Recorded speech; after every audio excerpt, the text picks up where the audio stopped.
What is up? What is up, everybody? What a wonderful, wonderful Sunday morning. Some of you guys are waking up to disappointment as your Buckeyes lost to those Hoosiers 13-10. Listen, I didn't expect Indiana to have that type of defense, but my goodness, that defense came to play. They came to prove that they were the number one seed, the best team in college football, and they took it to the Buckeyes. As a fellow Ohioan who follows the Buckeyes, I was amazed at how good that defense was. I know all the talk going into it was Mendoza, but that Indiana defense was just spectacular. But we're not here to talk about the Buckeyes. As you can see in my background, we're here to talk about the Browns. I'm Angel, and you're listening to the Typical Browns Fan Podcast, episode number 2. Dose for all my Hispanic brothers and sisters out there. Today's episode is titled 4 Sacks Away from History and Exposing the Fake Kevin and Dillon Field Trip Story. I know it sounds crazy. Angel, what are you talking about? Listen, I was scrolling X and I found a video and I went down a rabbit hole and I was like, I got to share this. I got to share this ridiculous story. It's going to be amazing. I promise you. But before we get into that, let's talk about something far more important than a story that is crazy.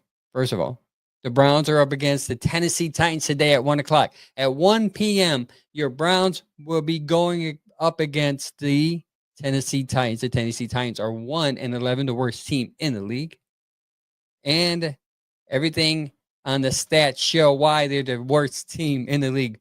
But despite all that, Browns are only 3.5-point favorites at home, which shows you how bad we are as a football team.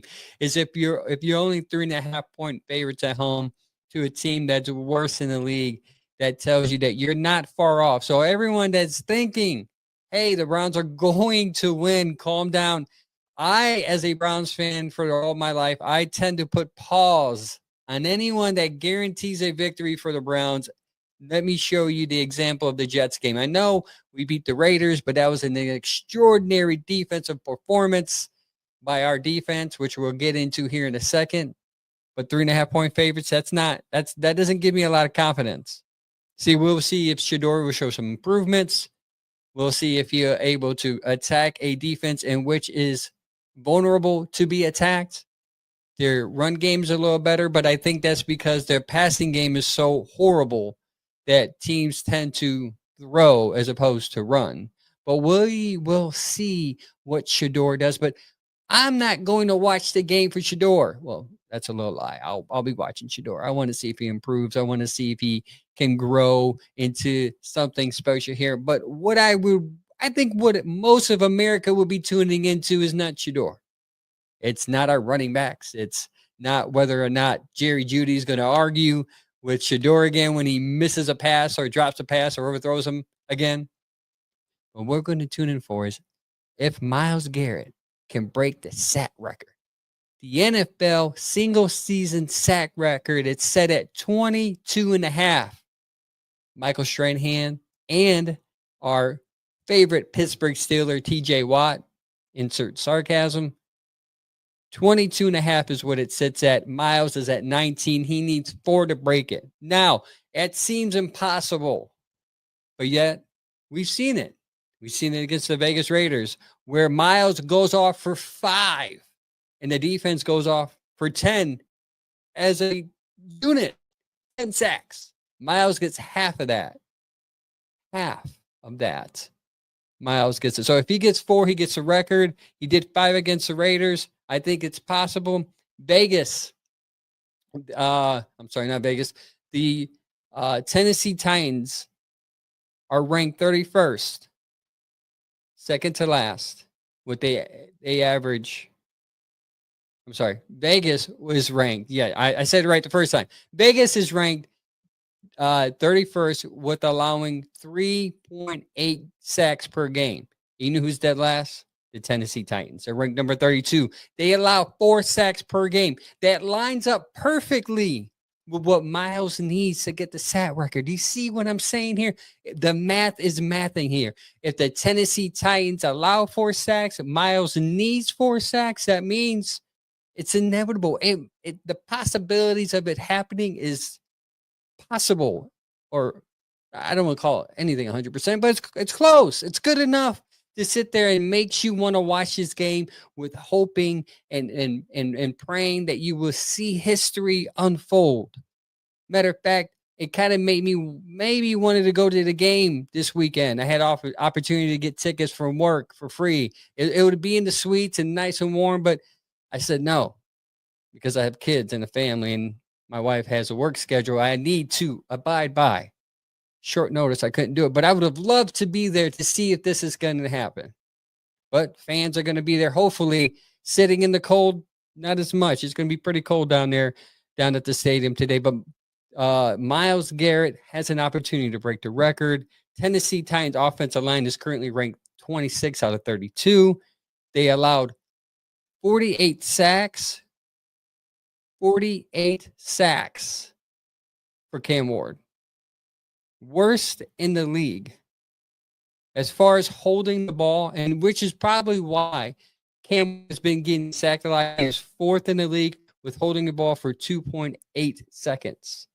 That's enough time for Myles Garrett to feast people. I saw a stat earlier this season that he was getting off the line under 2 seconds. And you have Cam Ward holding it for 2.8. Myles Garrett is going to be in his face as soon as he tries to see his first read.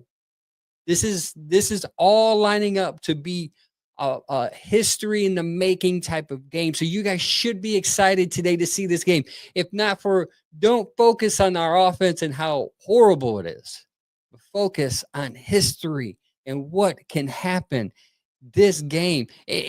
Best case scenario, Myles gets a couple and our defense, gets 11 and it break their own record of 10 previously stated earlier during the podcast against the Las Vegas Raiders. It's all set for the defensive line who got 10 to get a lot more against the Tennessee Titans at Huntington Bank Field today. It's going to be an exciting game from that aspect. I'm going to be on my couch holding my son, probably because he sleeps during the game, and I'm not leaving. I'm going to tell my wife, listen, I'll put some earmuffs on the kid and he's sleeping here because I want to be able to witness every moment of this game. As a Browns fan, I need something to be excited about. And Myles Garrett chasing history, getting the sack record as I'm putting all my money in that bucket, dog. Every bit of it. Every bit. Myles Garrett is going to turn 30 years old this month. 30. And he's going to accomplish something that is probably won't be broken for a very long time. He has a number 25 written on his wrist because that's what he wants. That's what his target goal is. But he might get more. There's a couple of opponents that hold the ball as long as Cam Ward coming up. A lot of teams going to be giving up on the season. We're going to see what happens after this, but let's see if Myles Garrett can get the sack record. And as a Browns fans, we can at least have something to have some pride. Like, yeah, so what if our team sucks? But, we have Myles Garrett. He holds the sack record. Fans will feel bad for us and pat us on our back and go about their way. But either way, we would have the sack record. Get off me. Us Browns fans, man, we have to find anything to be positive about. And for me, this season, after they handled this quarterback controversy or quarterback switcheroo of how they handled their quarterbacks of 4 different quarterbacks at camp, and you trade one and then you start Joe and then you pull him. And it's been a debacle this whole year, this offense, and the way they handled the whole thing, the quarterback tracker, everything has been nothing short of amazing as a reality show perspective, but discouraging as a Browns fan, because you have this defense who's racking up sacks and doing great numbers, top 5 in the league, and your offense got nothing enough to at least make this team anywhere close to being competitive. It is depressing. But let's get into this Shedeur Sanders conspiracy story I've been teasing you guys about. But before we get into that, let's look at something even more depressing. The injury report. The injury report is brought to you by Legoheaz Barber Barber Saloon, located in Berea, Ohio, about 10 minutes from the Cleveland Browns practice facility. Marlon is the owner there. He cuts hair. He trims beards. He lines you up. He makes you look good. He'll give you a fade. He'll give you a crop top, crew top, whatever top, a chili bowl, whatever it is you're looking for. Marlon will hook you up. And not only that, if you have a beard like mine and you're wondering why is your beard so glowy and beautiful? I use his beard products. Legoheaz beard oil and beard balm right there. When you walk in, it smells like amazing in there. That's all his product. Amazing. You can sit there and talk sports with him. He's big into music. The Roots is his favorite band, favorite artist. So you can go there and just chop it up with him. Get a haircut. Buy some beard stuff. He's got some merch that you can buy there. Go support a local haircut salon and barber. Like, I don't understand why these people go to Great Clips. I mean, I guess there's a place for it. I mean, but the price that they charge, you can get a nice cut from a small business like Legoheaz, and you can support him because he then supports the community out of it. He is a big community guy over there in Berea. So go. I don't mean to continue this, but go see him today. Legoheaz Barber Saloon in Berea, Ohio, and go get a haircut. You might need it before the holidays, anyways.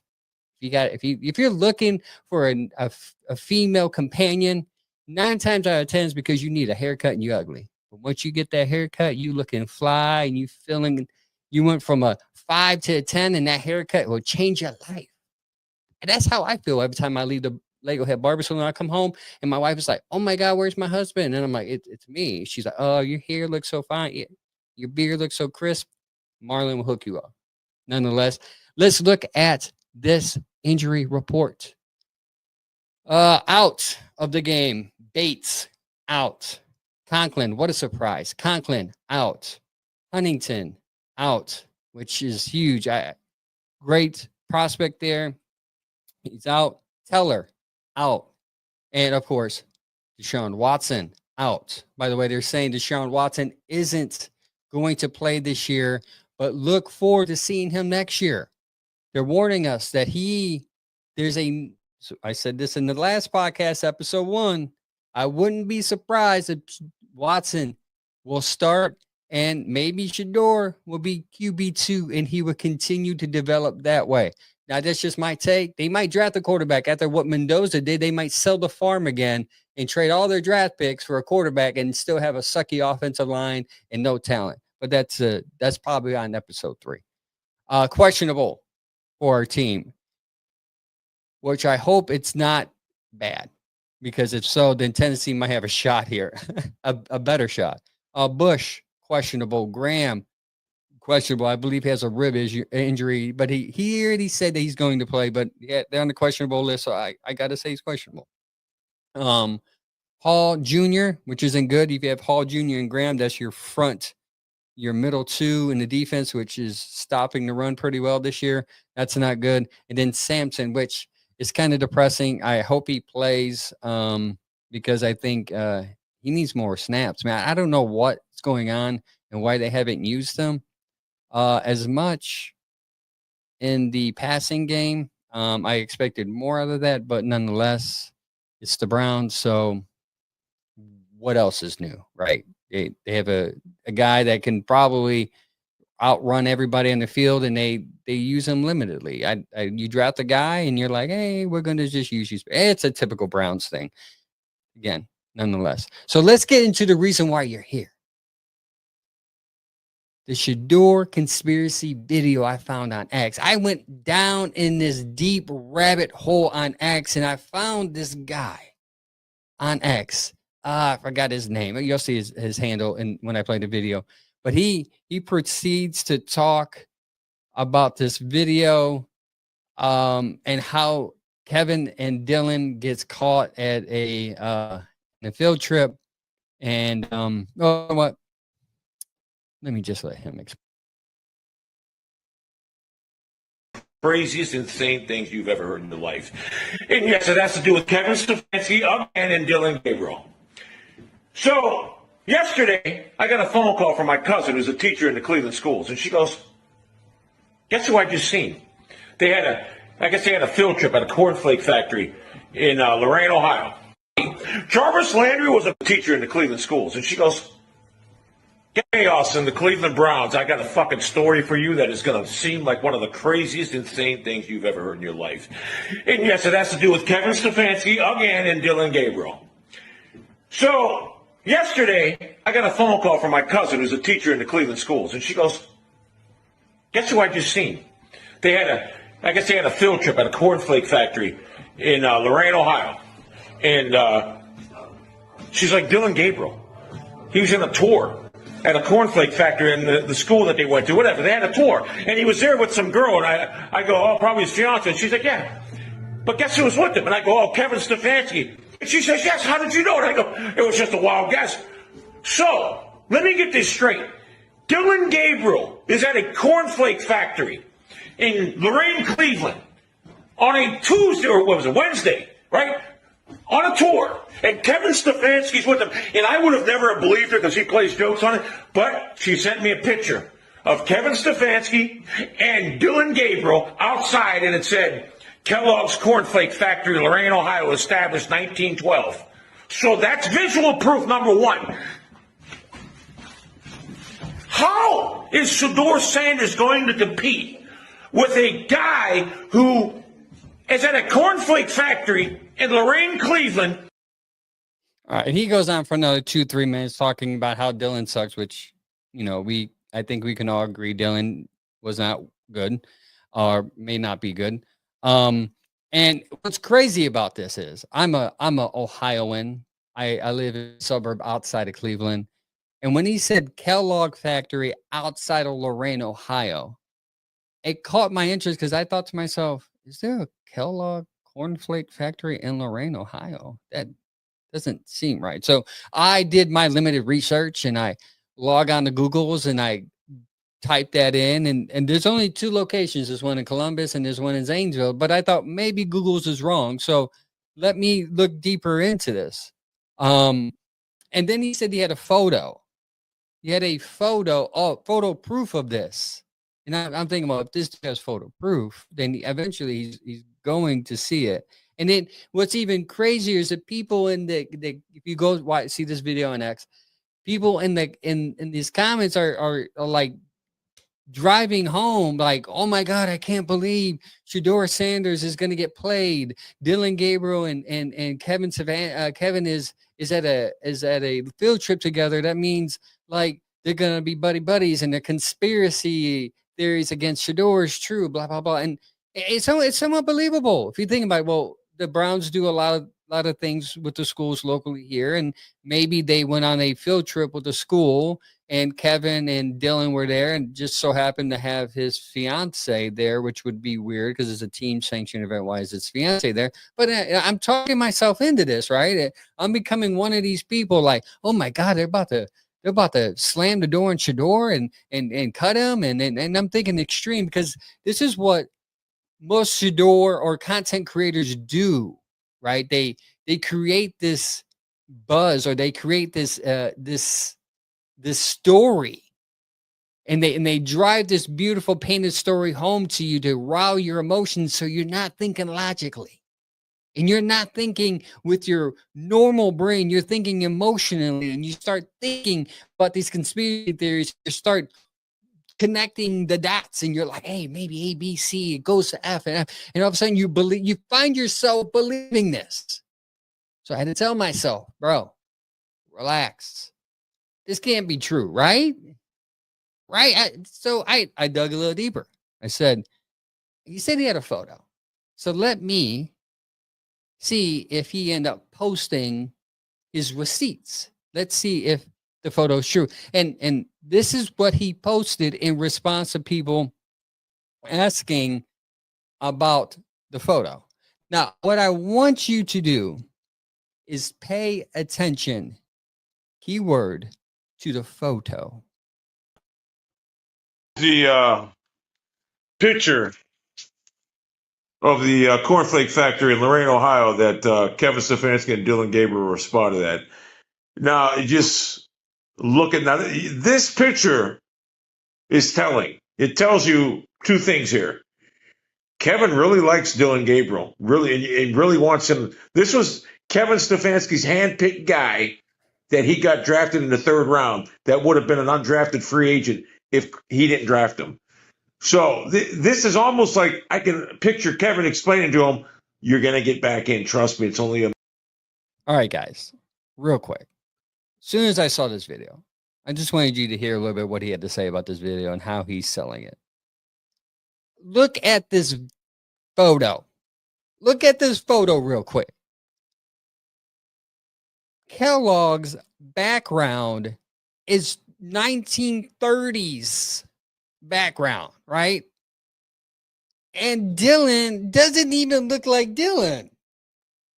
Dillon looks like doesn't look like Dillon. He just looks like doesn't look like, it doesn't even come close. Maybe the hair, but doesn't come close. Guys, this is AI generated. This is fake. This guy set up a story to get engagement and views, most likely because he's monetized on X or whatever platform, other platforms he goes out and sells this story to. And he riles up a fan base that's already divided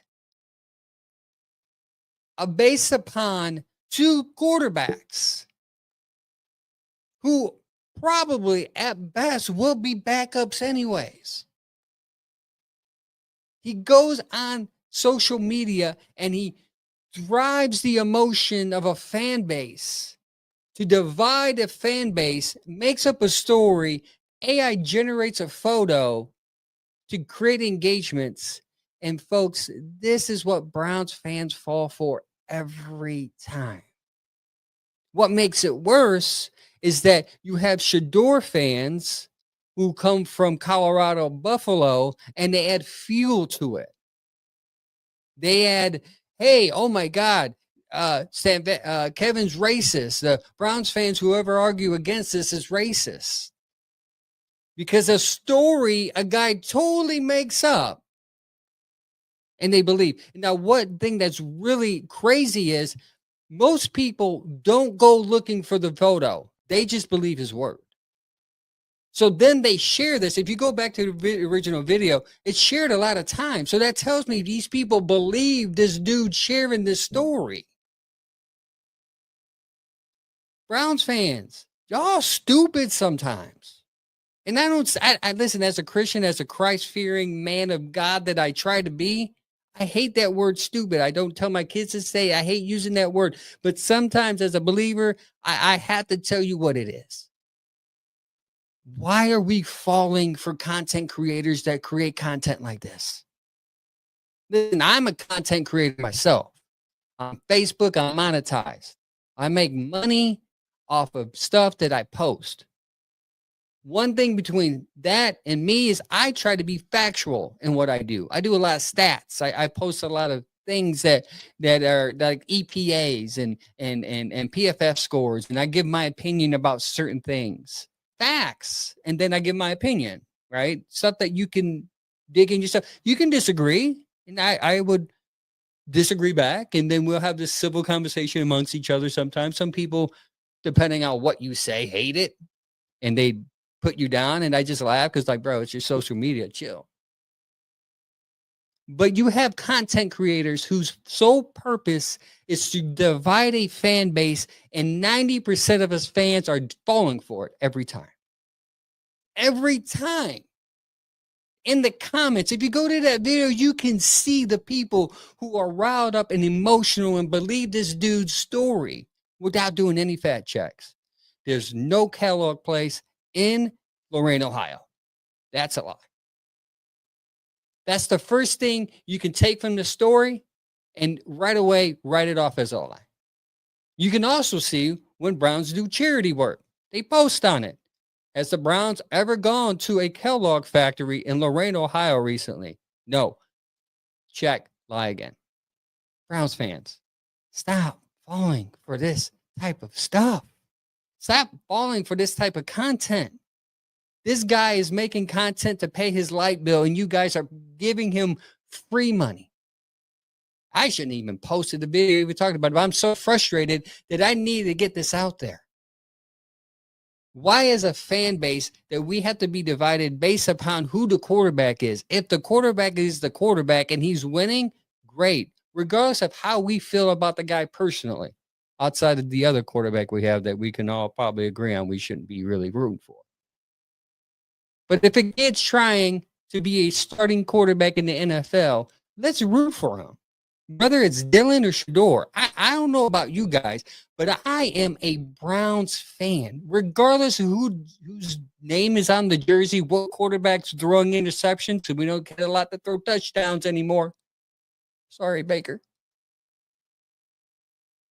Regardless of who's our quarterback, as Browns fans, we need to be Browns fans and stop the divide and stop calling people names because they disagree with you on one topic or one quarterback specifically. It's football. Let's not hate each other over something so idiotic that at the end of the day, we're going to ruin humanity over who's starting for your Cleveland Browns team. I'm sorry, man, I had to get that off my chest. I just had to get this off my chest. Like, us Browns fan base are literally putting each other down daily because we don't want a quarterback to start over another one. Think of how silly and moronic that is. Now, as a content creator, I enjoy it because it creates engagement. But as a moral, civil human being, I want to tell y'all to stop. Let's get along. Let's stop taking our anger out on the individuals and start taking it out on the team, the owners, the GM, the coach. Let's do that. Sorry, I just had to get on my soapbox. I'm going to get off. These content creators that create content like this, it's all over X, man. They just thrive the algorithm with hatred toward one person and love for another, just because the love for the other is a much bigger group. Trust me, I know how it works. You attract a much bigger group. They comment it, and the little bit that hate you or hate that group, hate that player, they get in and they feed off each other and just moving the video along. I get it. But we can't be falling for simple stuff like this. Like, if you have an opinion, you want to share your opinion and you want to prove it with facts and stats, and I'm all for that. But when you make up content like this to drive your engagements, it's just straight silly. Silly. My advice for Browns fans is find a source that is true, honest with their content, whether it's a reporter or an actual Browns guy that does it like me on his free time and just loves to talk about a team, and he decided to start a podcast. Find it. Now, if someone's going off the rails, maybe you should trim them down a little bit, or ultimately go away and find somebody else. But that's how I felt about that. But nonetheless, I hope you guys find this video and then help me pass the word that it's fake. Stop, chill. Sorry, just had to get this out. When I saw the story, I'm like, I have to get this out here and share with the people that not all stories that you see on social media is true. So let's pull back a little bit. Not get so emotional. And let's be more loving and kind. It's just football. Jeez. So today, Browns versus the Tennessee Titans, 1:00. Browns favored by 3.5. I feel that the Browns may lose this game. And I'm saying that because it's hard for me to believe this. I think the Browns lose by 3. I don't know. I don't feel good about this game. I don't feel right about this game.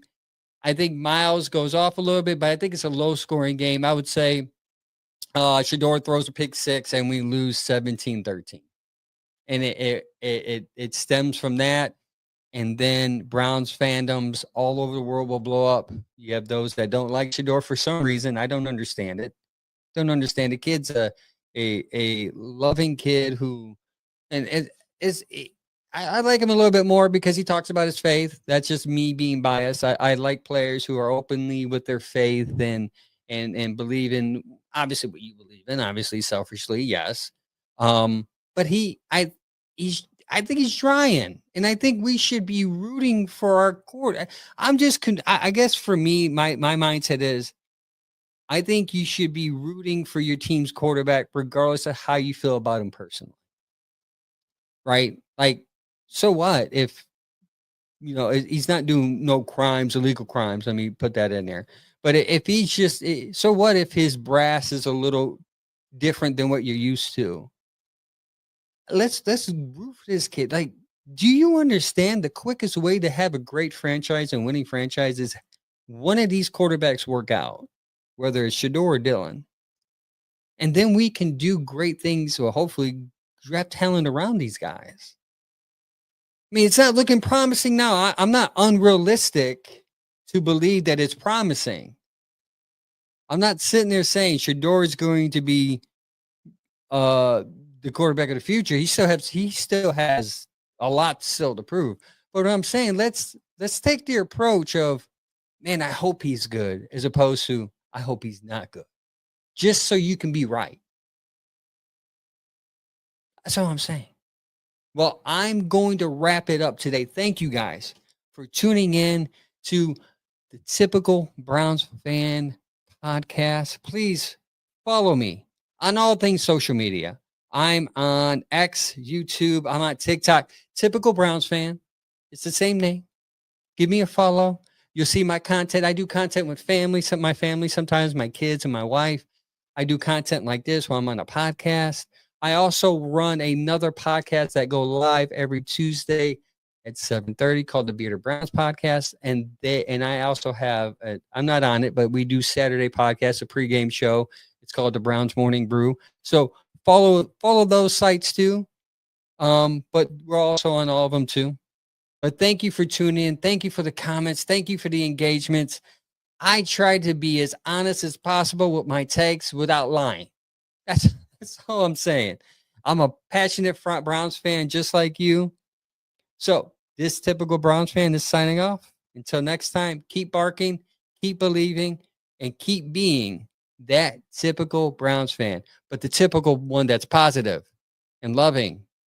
Okay? That one, not one that's in the social media box chatting and making fun of people and being discouraging because you don't like yourself. Well, I'm signing off. Until next time, like always, go Browns.